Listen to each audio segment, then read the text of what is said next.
Welcome, everyone, on behalf of my colleagues to today's GNCC Lunch and Learn, generously sponsored by YMCA of Niagara and presented by BDC. Our CEO, Miska Bolson, sends her regrets. My name is Hugo Cheshire, and I'll be your inferior substitute as host of this webinar. Luckily for me, we have an amazing presentation for you today, so hopefully you won't even notice. Our topic today is working smarter, not harder.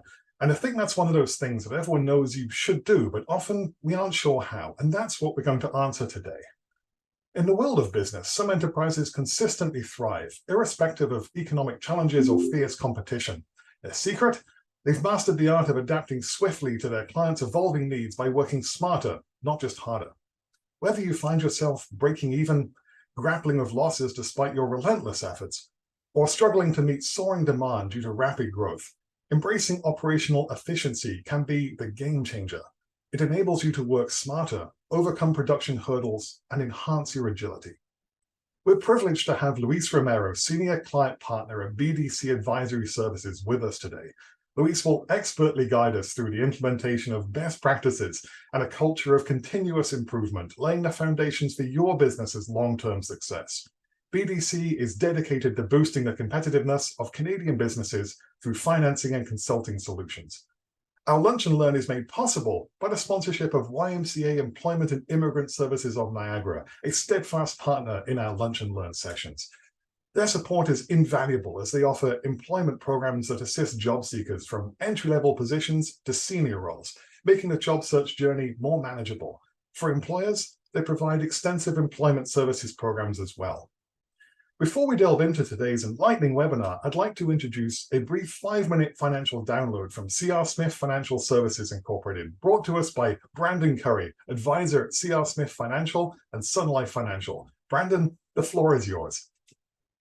Thank you very much, Hugo. Really appreciate this opportunity. I'm speaking on behalf of myself and C.R. Smith Financial, my two business partners who are on this call as well, Matt Milner and Jay Fast. C.R. Smith Financial was established in 1974. Next year, we will be turning 50 years in Niagara in the financial services realm. One of the three main pillars of our business is obviously insurance sales, wealth management, and one that I'll be speaking to today, which is the group benefits. We have a significant portfolio of group benefits, and we are a broker of record. We are one of the largest in the Niagara-Hamilton region and have licenses in many different provinces across Canada. The reason why I'm speaking about this today is the biggest feedback that we hear from our clients, both Jay, Matt, and I, is employee retention and the fact, and also salary compensation. We've seen a huge increase in questions and demands of employee benefits with Gen Z and young millennials as well. And we've seen this as a positive uptick because this adds to the salary compensation, the salary portfolio that you've added. And employers don't have to pay any, for example, payroll tax, CPP, EI, WSIB, and the list goes on. We are seeing a huge tick in this space. A lot of them are looking for dental, eyewear, extended health with regards to massages and chiropractic. They are seeing a holistic view of their health, and this is a part of their work-life balance. If anyone is interested in exploring this any further, please feel free to reach out. We'd love to give you a hand and to look at what options are available to you. Our firm is fully customizable with the plans that we designed. Thanks very much, Hugo. We really appreciate that opportunity, and we look forward to the next Lunch and Learn. Absolutely. Thank you so much, Brandon. If you do have any questions for Brandon, please let us know in the chat, and we'll be happy to pass them on to him. And now it's my pleasure to hand the reins of today's Lunch and Learn over to our esteemed speaker, Luis Romero. I'm very much looking forward to his presentation, and I'm sure you all are as well. And if you do have any questions, please use the chat function to pose them, and we'll get to as many as we can at the end of the presentation. Luis, the floor is yours. Thank you, Hugo. Pleasure to be here today at the GNCC to talk about the role of operational efficiency in Canadian businesses. I'm just gonna connect my slide now, Hugo. Awesome. So good day, everyone. As mentioned, I'll be providing you some information on operational efficiency, pretty much a very broad topic. It touches on operations, processes, quality, continuous improvement, Lean, Six Sigma, 5S. You've heard them all. And so I've tried to break it down into digestible information for everybody within 30 minutes. I'll try to cover as many topics as possible. And if I can't, and you have a question I can resolve within this timetable, I'll get back to you on that.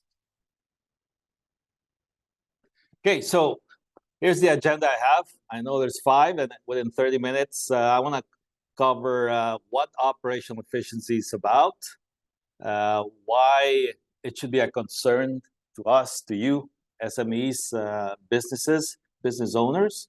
What are the factors towards that are critical to operational efficiency? And I would say, what are the steps that you can put in place to have that foundation?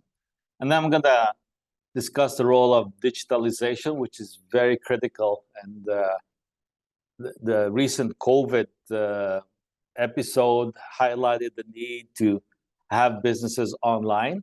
And then we'll have a Q&A towards the end. But feel free to send your questions or just interrupt me anytime. Okay, so operational efficiency is really all about working smarter, not harder. In fact, in a chaotic environment, the processes can be unclear, roles and responsibilities are blurred. So what we're saying is, instead of working harder and longer hours, you can streamline your process, empower your people, and most importantly, measure your performance. It was Peter Drucker who introduced that quote, "You can't manage what you can't measure." So throughout this whole presentation, it's really critical to have some baseline and consistently measure your performance, whether it's on sales, on your accounting, or your operations. Sorry, I'm just changing the slides. So having a more efficient operation helps you manage production demands, right? It helps you respond to changing needs, because clients nowadays are more agile, they're more demanding, especially with COVID, or B2C if you're in the B2C, business to consumer market. So you need to be able to respond quickly. And that means have an operation that's agile.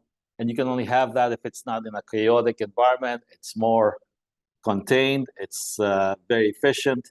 And with that, then it helps you have profitable growth. Because what I would always advise some clients is, you're not in the business of just growing the business and sales, but sustainable growth. That means profitable growth as well. So the question is, hey, why should we be concerned, right? And why should we become efficient? Well, I'm sure you've heard about the shifting demographics. You've got baby boomers that are retiring. You have millennials that are stepping in. And of course, we're getting some immigrants and foreign workers to help out, but it's still not enough. So as baby boomers disappear from the market over the next 2 decades, there'll be more and more challenges and the strain on current operations of businesses. We hear it at the BDC a lot. We have to do more with less resources, and I need to expand my facility. So it's a big challenge for everybody. And that's what we encourage you to look at, continuously improving and making your operation more efficient. Sorry, Hugo, I'm just trying to switch the view.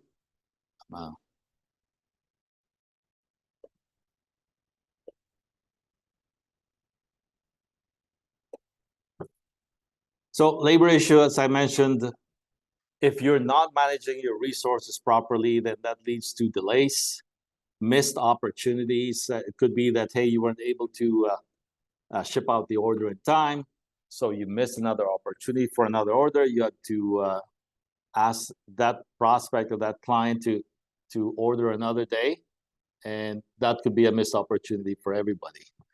The only way to do more with less resources is really to optimize operations, become more productive, because as everybody knows, lack of productivity leads to quality issues, and you have it there on your screen. So on top of labor issues, I mentioned about having a chaotic work environment being a sign of operational inefficiency. So how would you recognize? I'm sure a lot of you resonate with this. Is your business harder than it needs to be? Do you stay awake at night worrying about, hey, the production tomorrow for this rush delivery, this client requested us, or this custom product line? Or how often do you stop what you're doing just to put out a fire that you're already put out before, right? So an efficient operation is really one that you're ahead of the game, you're not firefighting, but you're more in control and working on the business rather than in the business constantly.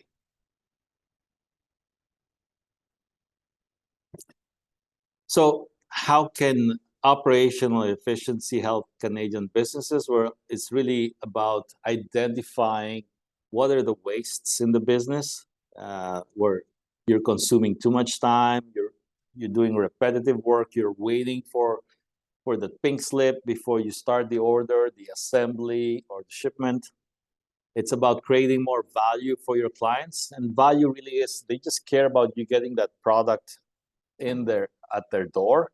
They don't care about, hey, Joe had to wait for a job order or a schedule plan internally. That's internal to your operation. They want their product with the specifications, with the quantity, and all of those are value for them. So by adopting a simple, adaptable, and repeatable strategy, that's only going to work for your business. So what we say at BDC is there are 3 fundamental steps to achieve operational efficiency that you can start with. One is by benchmarking your performance. And I'll speak more about that later on. Identifying and eliminating waste. Waste can be in different forms, and I'll give you a basic definition of how to identify that.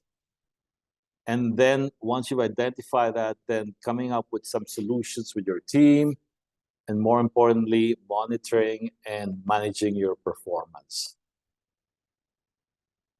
So the basic is, hey, Luis, where do we start?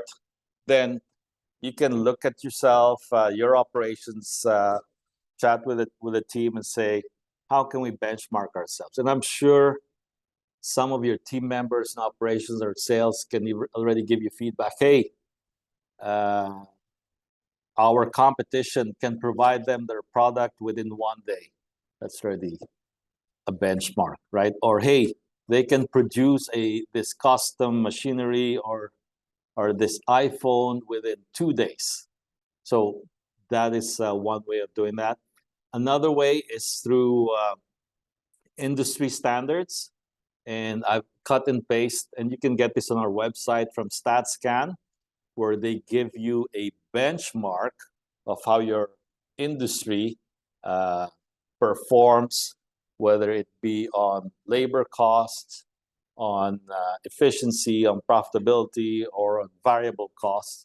You can benchmark against the competition. So that's a baseline for you to start saying, okay, guys, how can we at least raise the level, the bar a little bit, to be at par with the competition, and eventually the next 3 years surpass that to be a leader in the market. So benchmark against competition, benchmark against industry standards. And then we also have a tool called Value Creation Index. And what that is it's we measure the added value of your operation. So how much each dollar, how much in terms of dollars you're producing for every hour of labor. So it's a productivity index. linked to your financial performance. And you can pretty much start with your financial statement. Look at the variable costs, which is raw materials, labor, and then reduce that the total sales divided by the total hours you work for that product. The benefit there is you get a productivity index. So, you know, you have your competition, you have industry. This one gives you a productivity index and compares your performance against industry average. So here's a quick formula. Once again, if I'm rushing, please let me know, or I can give you some more information after the presentation. This is about really transferring some best practices and tools. So this is one of them. It's sales minus raw materials with subcontracting costs, and that's the hours of labor. So I give an example there. Sales is at 4 million minus the 1 million, that means 3 million in added value. And 3 million divided by 46,000 hours to get that product out of the warehouse, then you get $65 per hour of labor. So for 1 hour of labor in your company, you're producing $65 of value to the company, to the client, right? And these are some examples of a value creation index for the different industries. So those are a couple of examples that you can benchmark. It's a starting point for you to say, hey, where can we improve, right? Of course, there are other ways that you could also look at where to start your operational efficiency initiative. And I would start with, hey, what are the burning issues for your clients? If there are complaints, customer complaints with your sales, there are customer complaints with your warranty, then that would be also a focus for you. Now, once you've looked at the areas where you can focus on, whether your variable costs are high or your fixed cost overtime is high, then you can start identifying, hey, what are the reasons here, right? You start doing a root cause analysis. And by that, you identify what are the wastes that we're going through in the business or in the operation.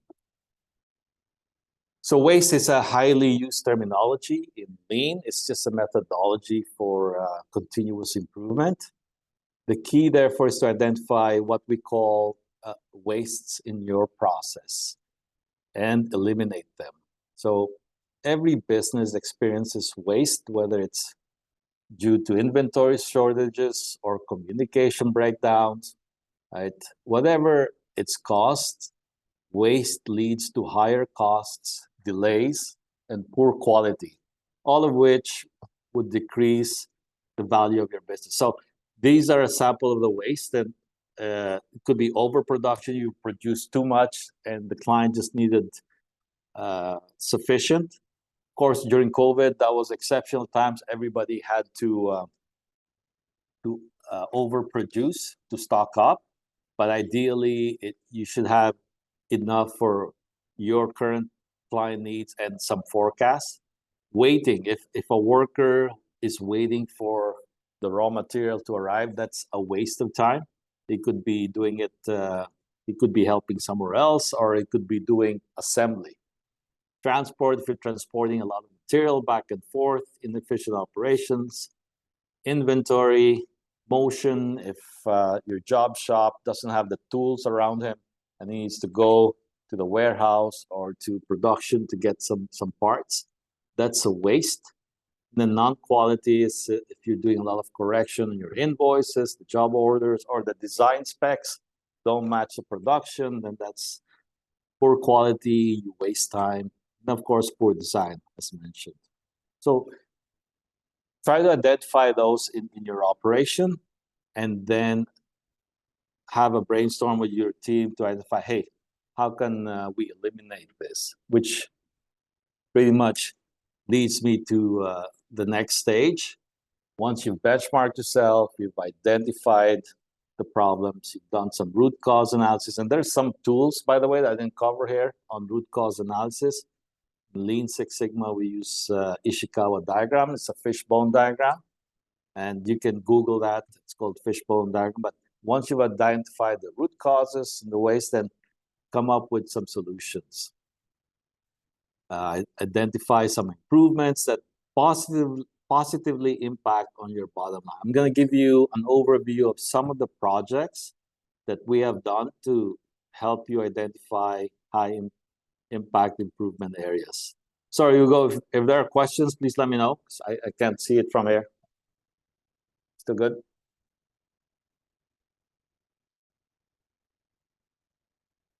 So, as this is a continuous improvement initiative that we did, it was one of the solutions. Establishing procedures. The symptom was there was inconsistent quality, whether it was on the job order or the invoice was wrong. There were employee conflicts, customer complaints. Solution was come up with a user-friendly process, and coming up with some basic procedures and work methods, work instructions. And if some of you don't have procedures, then I would recommend, Google or ChatGPT has a lot of procedures that you can create pretty quick. Just have some basic ones to start with and fine-tune that. The results is better practice, and it ensures consistency as you go ahead. Any questions so far? I just want to pause before I continue. I just want to make sure I'm still on. You're still good, Luis. You can keep going. Thanks. Okay, this is another solution or improvement initiative. The symptoms are, Luis, we don't have space, or there are damaged goods because it's crowded. They have lost, misplaced items. Some of the inventory, the parts, raw materials are missing, safety hazards. So that's where you can implement a workspace optimization. And our consultants, myself included, we could do a layout of your warehouse or your office space. It's pretty much identifying the process flow from the time you get the goods or the order, design, production, assembly, shipment, out the door. We'll map that out, identify input, output, racking, shelving, and then identify the most optimal location or design for your facility. And that's a good way to gain more space, considering that here in Niagara alone, we've got challenges with expanding your facilities. It's tough to find land right now. This is a good option. Solution is creating work cells, a good layout, and then the results obviously is increasing the value. You gain more time, reduce costs, and better asset utilization because it's going to be well laid out. Another solution that could be implemented for your business is a business process optimization. So typical delays is, hey, we could not deliver the goods on time. It took us 10 days instead of the normal 2. Inconsistent quality, was damaged goods or the color were off. Customer complaints, that's a main driver for it. So solution here is a business process optimization. When I say business process, it's pretty standard across all industries where you get a request for a quote, it becomes an order, and then once you get the order signed, then it goes to the group. You either design it or you start producing it, or you have it in stock, package it, assemble, deliver out the door. Then you have invoicing. So it's about process mapping, which is a very important tool in operational efficiency or continuous improvement. That's one of the solutions. Identifying roles and responsibilities as well. Who does what? Assembly does this, sales does that, so that you don't have sales getting involved in shipping. That contributes to a chaotic environment. Unless you're still a small business starting out, it's understandable that you have multiple roles, multiple hats, but ideally you have them all mapped out by roles and accountabilities. And accountabilities, I mean key performance indicators, is responsible for shipping, sales, etc. Results are increased flexibility, reduced operating costs, and improved quality and consistency. Inventory management, we're getting this a lot now. a lot of inventory issues, customer complaints on availability of the product. They call and the business thought that they had it in stock, or they thought the supplier overseas or out west had it in stock, but it wasn't ready, so it wasn't forecasted. So it contributes to cash flow issues because they did not budget having to order additional stock and pay the additional cost for trucking logistics. So solution there is doing some knowledge transfer, establishing some KPIs, process mapping once again, and reviewing roles and responsibilities. And even now with our emphasis on robotic automation, you can also look at tools to help you optimize your inventory by creating vertical storage systems. If you want to go down that route, and some clients have gone down that route to help them with their inventory management issues. So the result is the right amount of inventory, especially if you have a good technology ERP system and forecasting. So you get it, the product that's ordered and it's out the door on time. You delight your customers. Everybody likes that term, delights, not just satisfy them, but delight them enough to come back to you, because that's really a good measure of how your product or your service is. If a client's willing to recommend you, right? They're delighted by your product. You have more control, visibility over your inventory, better liquidity, and reduced costs. And finally, you've benchmarked your operations, your process. You've identified some defects, root causes. Then you've come up with some solutions, which I just went through right now. And what's critical as well is to sustain the gains and your solutions, because it's one thing to just come up with a solution and then everybody forgets about it because they're busy or they have other priorities. It's critical to sustain the gains and your process so it's consistent across, whether somebody leaves on vacation or something else. So we recommend have a dashboard in place, whether it's in Excel or ideally you're using a software for that. Then just put a dashboard, simple dashboard with probably 3 KPIs per department, right? One for sales, hey, your KPI is have X amount per month or X amount of converted leads, quotes approved. For operations, it would be measuring cycle time. Hey, from the time we get the order, our team should have the product out the door within 2 days or 3 days. So those are a sample of KPIs, key performance indicators, that you can put in place so everybody can measure themselves. And once again, if you can measure it, you can manage, make improvements. So that's critical to having that culture of continuous improvement. So once you identify, you review that monthly with your team, that you can put an action plan together and come up with some improvement ideas to constantly challenge yourself to say, how can we do this better? Okay, so we cannot talk about operational efficiency without discussing the role of digitization. I'd like to touch on that because it's a separate area of specialization worth thinking about as another path towards increased productivity.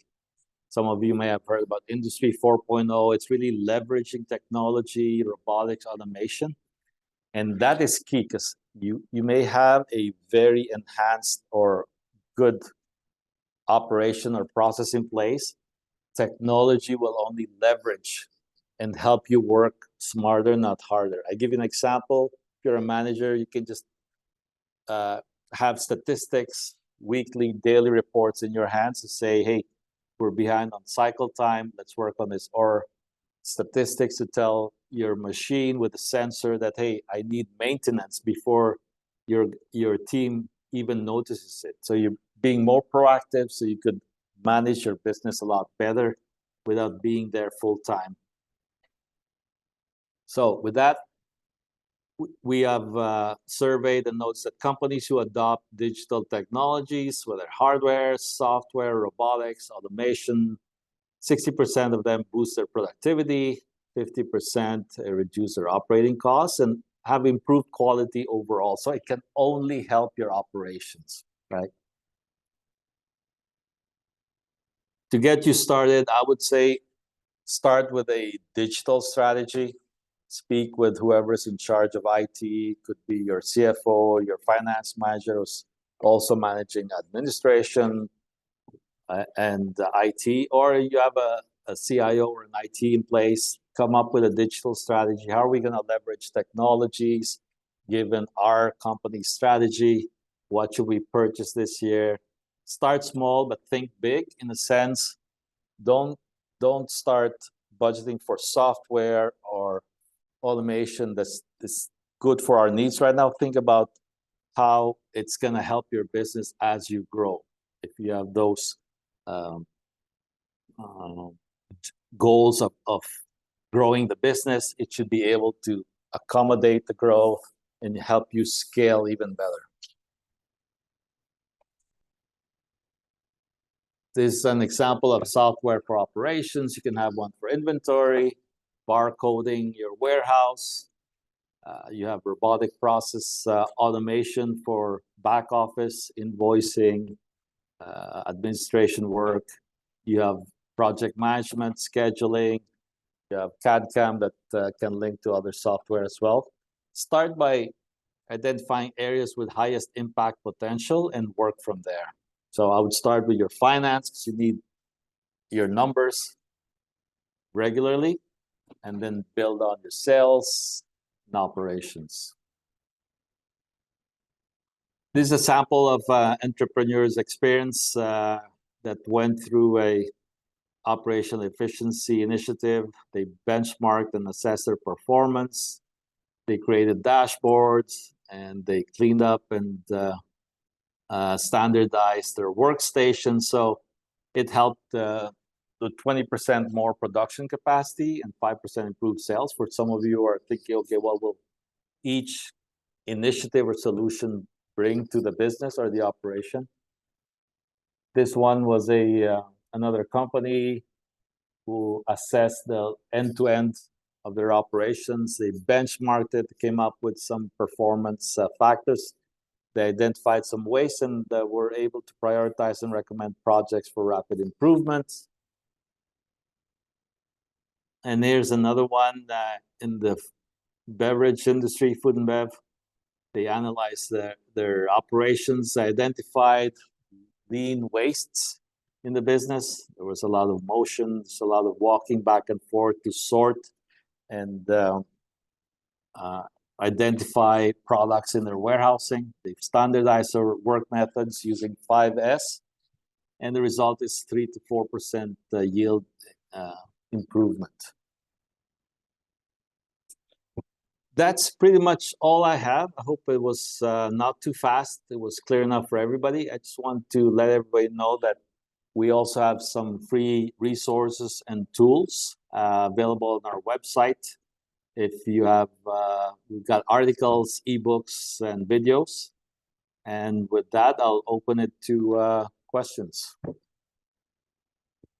All right. Thanks very much, Luis. That was really great. Just a fantastic overview of the ways and means for businesses to work smarter. And I'm sure everyone in our audience has come away with some ideas on how they can improve their business. So we've had a number of questions come in, and would like to get to them now. And just to our audience, we are still taking questions too. So if you do have anything to ask, please type it into the chat. So the first question is actually from a newcomer to the Niagara region with a handmade soap business. And they're curious about how you grow a small business effectively while maintaining the quality and agility that's essential in their industry. Could you provide some guidance on achieving growth without compromising on those key aspects of the business? Yeah, thanks for the question. That's always tough when you're starting a business. You have your sales initiative, your sales team that want to sell, and then your production operation saying, hey, slow down. So I would say to strike that balance, come up with some basic foundation. Put some procedures in place, whether it's for your sales team, right? Who does prospecting, who creates the leads, in what form, and how's that handed off to the operations team? Identify some accountabilities, who's responsible for the order being shipped out the door. Yeah, put some KPIs as well, and that means how many should we be targeting every month, every week.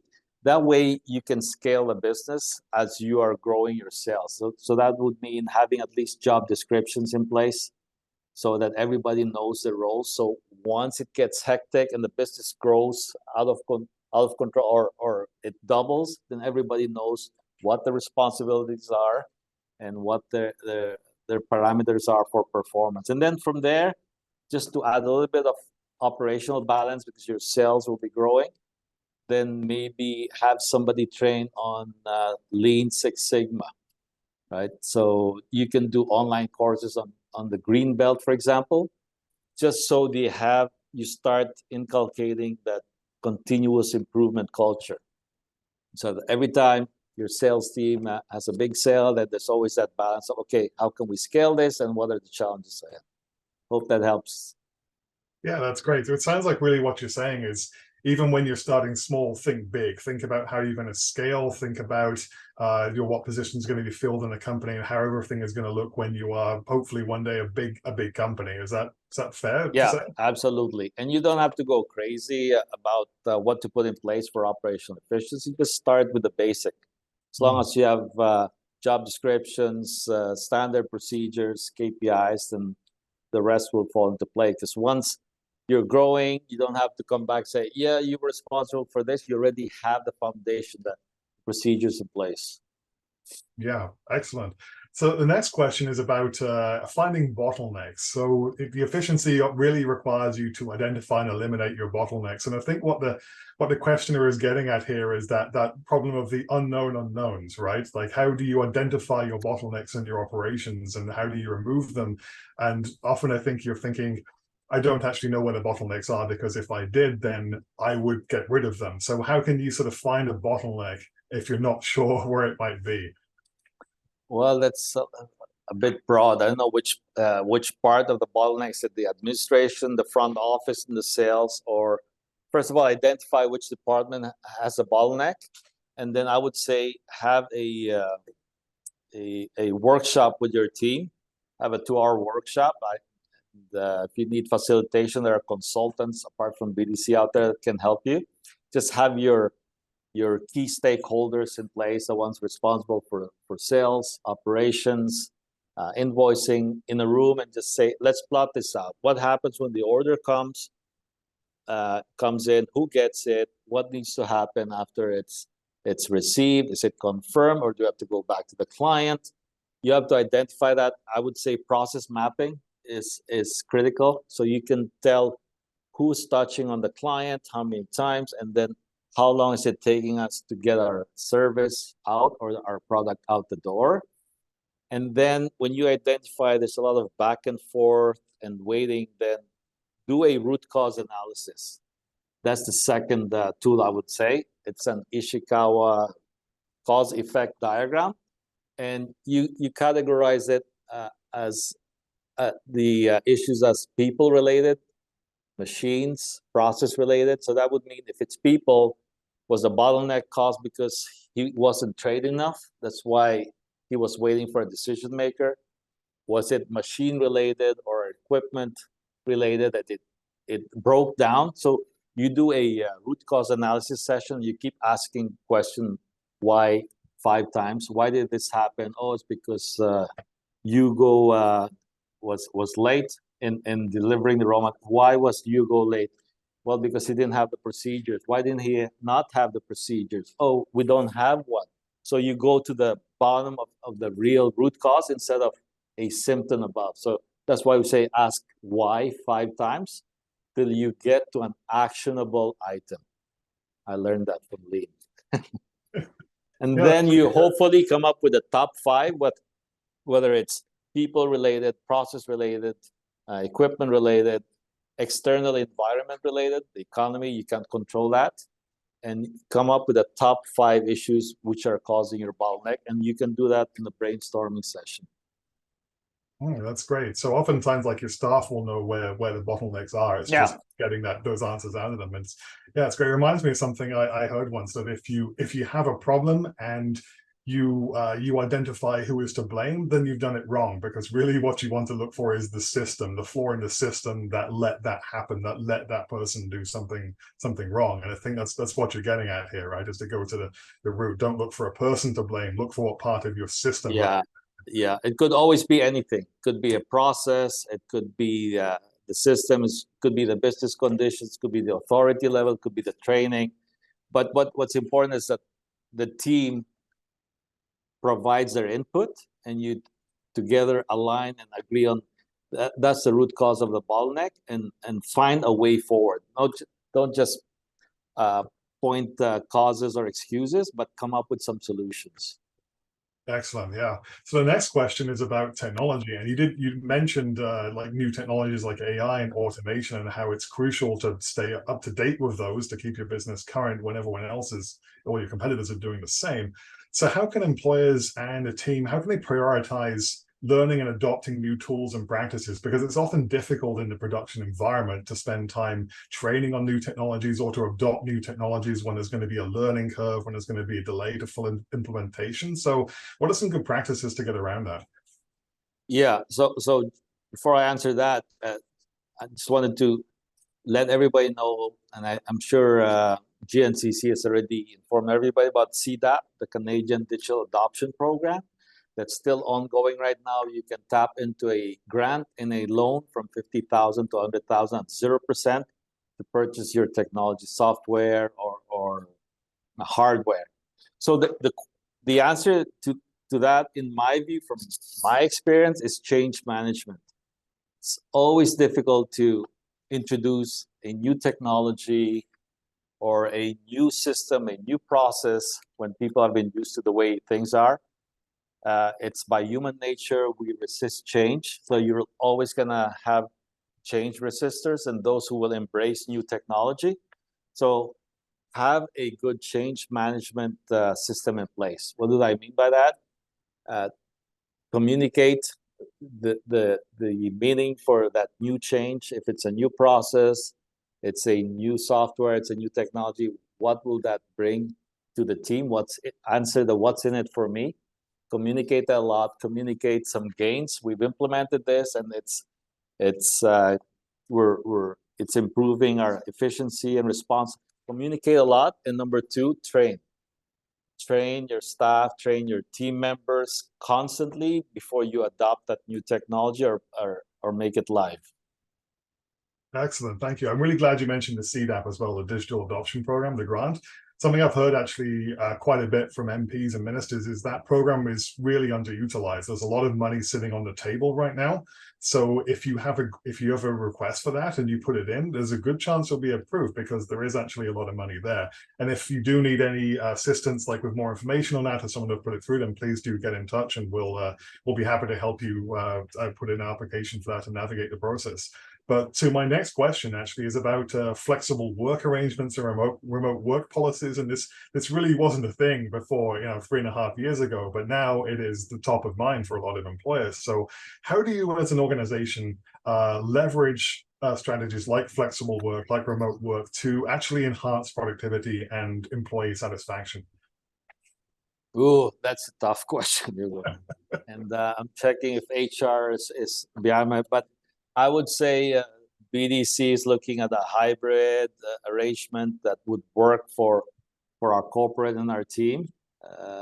Just identify what that is for us. It's being in the market, being at, because it's always important as well. We understand remote can have its advantages, but being engaged with your employees and being in the marketplace is critical to our work at the BDC. So my answer is find the right balance. There's no one size fits all for everybody. Find a hybrid approach that works for everybody.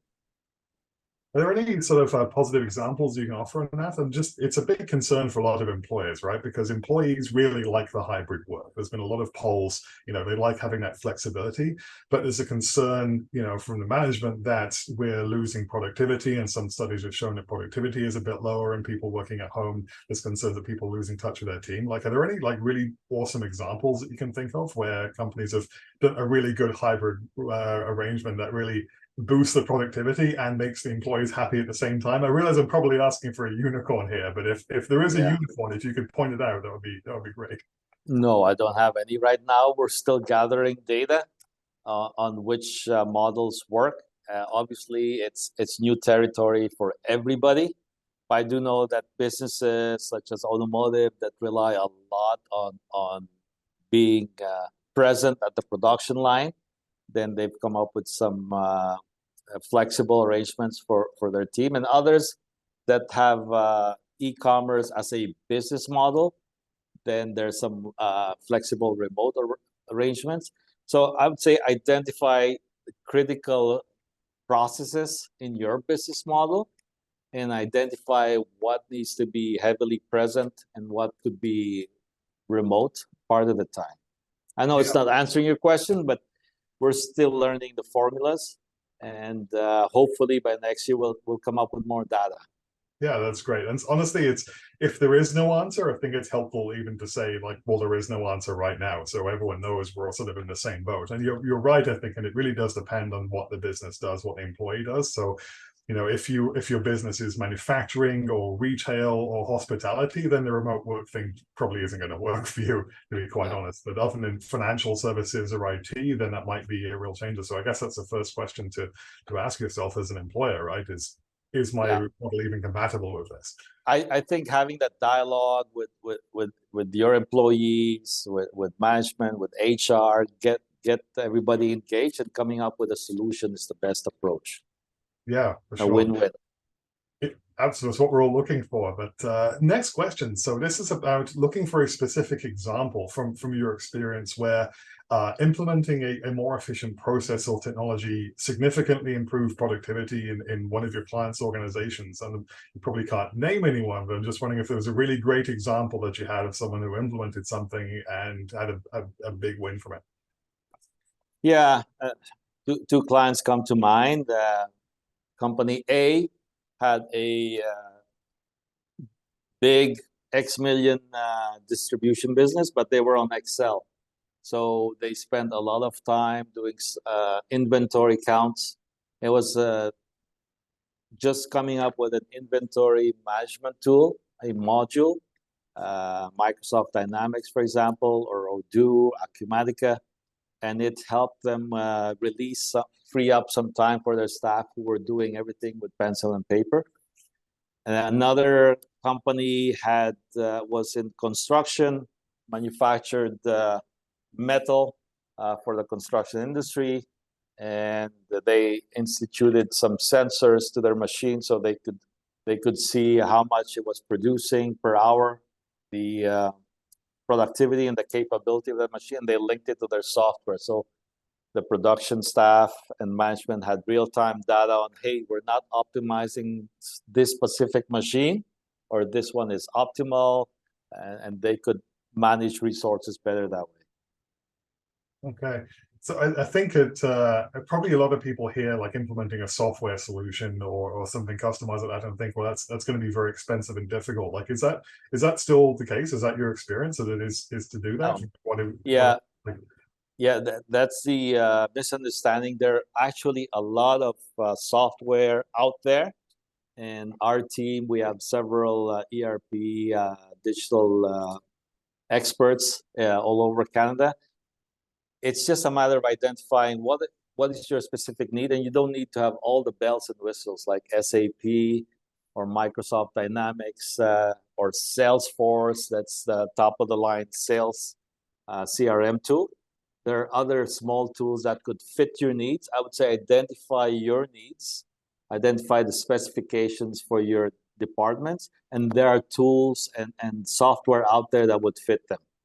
I could name Odoo, Acumatica. Those are the ones that are resonating right now.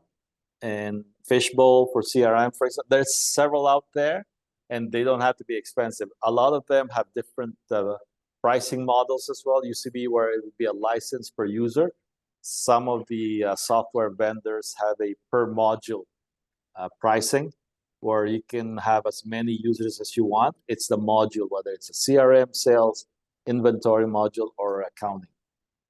Oh, that's great to know. Certainly, I think a lot of people will be more willing to implement these software solutions if they knew like it's actually affordable, and it could save you money. It would save you money in the long run, right? Yeah, absolutely. Yeah. And I would say invest in technology.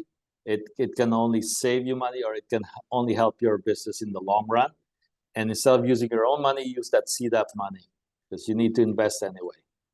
Excellent. Yeah. So the next question actually kind of follows on a bit from the question we had earlier about the working remotely. This one's about collaboration, how collaboration is the key to working smarter. So, and I think the question asker is looking for some effective strategies or some tools that they can use to foster the collaboration among their team members, internally and externally, to sort of to turn their staff into a real team.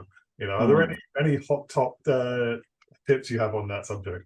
Okay, apart from the traditional cooler discussions where I would come to the branch and meet with my colleagues and we would exchange ideas, technology-wise, I would say we use Microsoft Teams, and that's great for collaboration. Sending a text message to a colleague to get his input,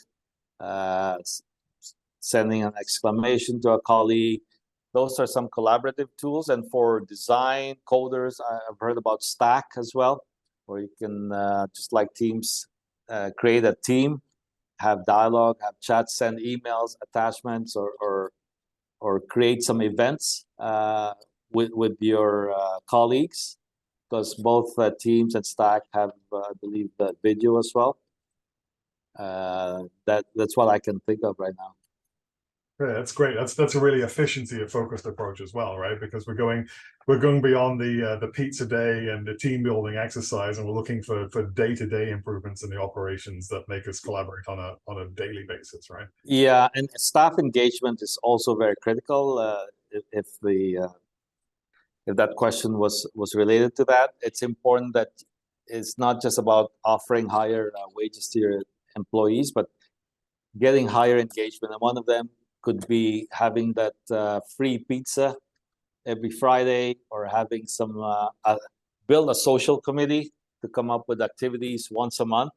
It's about engaging and getting your employees to really enjoy their experience at the company, and not just through compensation. So come up with different activities apart from having collaborative tools. Excellent. I think that's good advice, especially, you know, when the labor crisis is really pressing a lot of organization salaries quite strongly. So it's good to find ways to promote team engagement that don't involve just giving more money, right? Yeah, for sure. For sure. So the next question is about measurement, and you did touch upon this, I think, about the importance of measuring what you're doing. And so they're asking, what key performance indicators or KPIs or metrics do you think are most important to measure the success of any efficiency initiative that you're putting forward in the organization? Well, I would start with the strategy of the company. If the strategy is, say, we're going to grow 10%, but still be profitable, highly engaged employees that are happy in this company. So you start there. So if you say you grow 10%, then have some KPIs on sales, and drill down to, okay, how do we reach 10% for the year? How does that trickle down to our sales force? How many leads, prospects should they have monthly? And then you go down to operations. Okay, if we have 10%, how do we maintain consistency, zero defect, quality, X number of customer complaints? But start from a baseline, measure how many customer complaints you had last year, and then start working from there. Let's improve it incrementally every year, so we have less complaints for the operations team. And then strategy, of course, for everybody, part of it nowadays should be staff engagement and a happier place to work, and then have some measures for that. Maybe have a survey, internal customer survey of your staff, and how satisfied they are with the workplace. So start with the basics, but make sure it's always aligned to the business strategy. Excellent. Those are great pointers. And just in follow-up, I wonder if I can ask you, do you have any tips on how to set these metrics, like how to set them right? Because I think when, for example, if you're setting goals for your team, you don't want a goal that's too low so that your employees just have to work in the morning and then can put their feet up in the afternoon. But you also don't want them to feel like the title card for this webinar effect, where there's a man in a suit pushing a boulder up the hill. You don't need to feel like that either. So are there some any pointers that you have for how to get those right from the start? Like what should companies look at to make sure that they're setting like ambitious but achievable targets? Yeah, I think you can get a couple of them. I'll have a look, Hugo, but on Google you have some standard metrics. And then, of course, you can start from there. And the other way is benchmark with the competition and industry standards, right? If they say, hey, our customer satisfaction level of our competition is at 95%, then you should at least be at par or surpass that. Great, great. So I think it's 5 minutes to. We have time for a couple more questions. Next question is about innovation and driving efficiency. So how does an organization encourage and support innovative thinking amongst employees to streamline processes and improve operations? That kind of entrepreneurship idea we've all heard about. How do you get your employees to think like that? Wow, that's another tough one. Okay, I would just say from experience, encourage on a efficiency perspective, encourage a continuous improvement culture, right? That's a good foundation to have that mindset of, hey, we have this problem, let's come up with 3 solutions. Let's identify what are the root causes here, and then as a team, encourage everybody to come up with an idea every month on how we can resolve a bottleneck or a quality issue or a customer complaint, and have some quality circles or continuous improvement circles once a month, saying, hey, what idea did your team come up with? And just brainstorm through that. And constantly challenge your team to say, what can we do better? And not be confident with the status quo. I think that encourages innovativeness and allows and even empowers your team members to come up with solutions, and not just let management come up with the solutions. Let it come from them, right? Have meetings to say, we have this problem that's burning, let's come up with some solutions. That's great. That will encourage and foster creativity, innovation. Some of them will come up with ideas that are far-fetched, and hey, that might not be a solution this year, but probably next year. You'll see how creative they come up. Okay, that's great. Yeah, the ground-up approach is great. I think we have time for one more very quick question. If you did have a question that you didn't get a chance to put to Luis, please let us know and we'll pass it on. But very quickly, if you talking about change management, it can be a challenge when you're implementing efficiency improvements in an organization. The question asks if you can share some best practices or lessons learned, but given the time, maybe one. What is the top tip to help with navigating resistance to change in an organization? Resistance to change, then identify a change agent in the department, somebody who embraces the change, whether it's technology or a new process, and leverage him to help work that person who's resistant to change. So probably give him some user training, explain the benefits of the task to help management.